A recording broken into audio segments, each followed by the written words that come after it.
I think the answer is going to be, if I'm selling the same product as the dealer across the street, what's going to differentiate me? I think that's where we need to focus our efforts. Right. So then we solidify that there's no reason why an OEM would ever go into that place. Welcome to the Strategy with Jason podcast. Tune in for everything you need to know to stay in the know regarding the automotive industry. Here's your host, Jason Harris. Did you guys see the announcement with Mercedes in, I think it was Europe, that they're now going to be direct? The dealers, Sure. The dealers are only going to be delivery. That's what they're responsible. A deployment facility. Exactly. Yeah. I love to kind of. And courtesy deliveries are great. We do an excellent job of that in the States.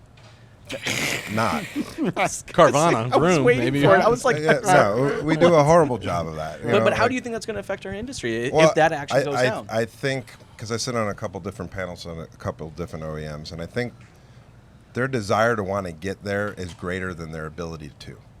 Okay. So that's first and foremost, right? Like they're not even thinking about how to calculate attribution. We're already there at the dealer level, right? We can do DMS matchback and anonymized data, and we can see click trails and figure out what marketing's working. You have that conversation and that question with them when they're ready to deploy a digital retail tool at the tier one marketplace on their website. And you're like, well, how are you going to track it? How are you going to know it actually works, guys? And they're like, huh? Let alone how you're going to get the payments right. Yeah. But they're smart There you people. go. They're Good smart. plug. They're smart people. But I just don't think if they catch it, they're probably not going to want it afterwards. Mm-hmm. Because we've been the buffer as a dealer for the OEM for a long time. Great point. So you think that the issues are bad at Carvana, right? When they have these not being able to get a registration for somebody. Can you imagine if, say Ford Motor Company has to deal with all of the customers that they're selling cars to that they can't do registrations for, and we're not the buffer anymore. Hey, you only pay us $150 to deliver this car to Mr. and Mrs. Smith. That's your problem, not my problem anymore, right? That's a very interesting So, perspective. and the consumers are pretty fast to jump all over that. So I think it's one of those things where if they get what they want, if that's truly what they want to go direct to consumer, they're going to be like, oh, I can't believe we have to deal with all this. I mean, we had vehicles that sunk in the middle of the Atlantic Ocean. We're a VW and Audi dealer, and we had cars that did not make it here. Like, could you imagine them having that conversation, not us, with those individual customers? Because we're the ones that had to handle that. Of course. When there's a lemon law issue with a car, we're the ones that have to handle that.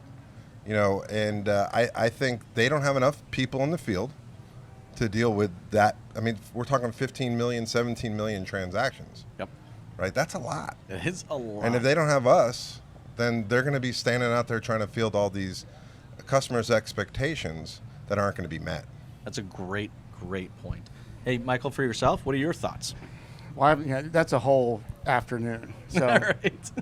we can talk just simply about, so you take Europe, right? So Europe doesn't have, there's a couple things. They don't have the infrastructure that's in the U.S., and they don't have the state franchise laws that are in the U.S. So that experiment is completely different, just like most other things that we think that Europe does a better job at that really honestly they don't.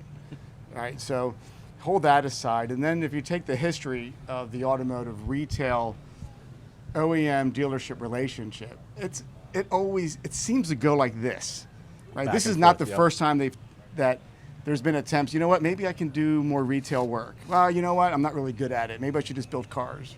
Well, you know what, the dealers are making pretty good money. Let me go back over here. So I think there's a little bit of this that's going on, and they're trying to figure out, okay, now what's next?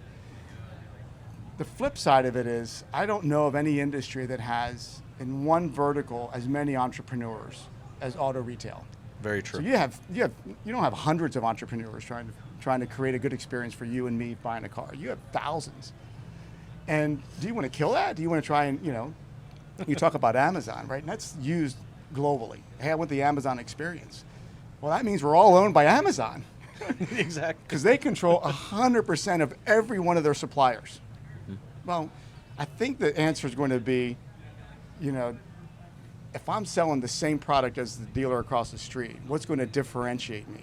I think that's where we need to focus our efforts. Right. So then we solidify that there's no reason why an OEM would ever go into that place. Right. And I think it's our responsibility to do so. Thanks for tuning in to the Strategy with Jason podcast with your host, Jason Harris.